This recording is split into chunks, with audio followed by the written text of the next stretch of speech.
salaysay. May kahulugan na dapat mapansin at maintindihan. Kahit sino ka man ay dapat malaman na dito sa mundo ikaw ay sulok lang.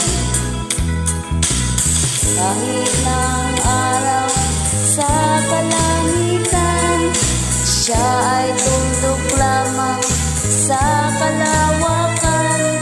Lahat ng bagay ay tuldok ang pinanggalingan, at kung masdang mabuti tuldok ang uuwian.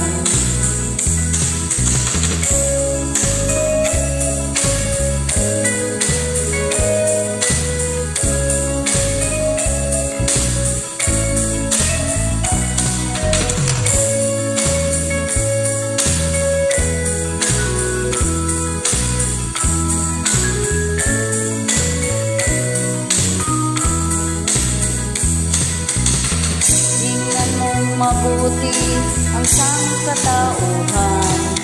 Maraming nag-aaway, tuldok lang ang dahilan.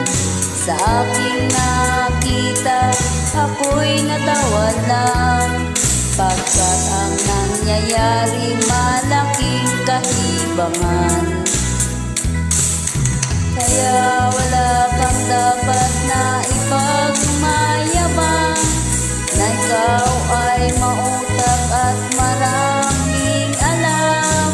Dahil kung susuriin at ating isipin, katulad ng lahat, ikaw ay tuldok rin.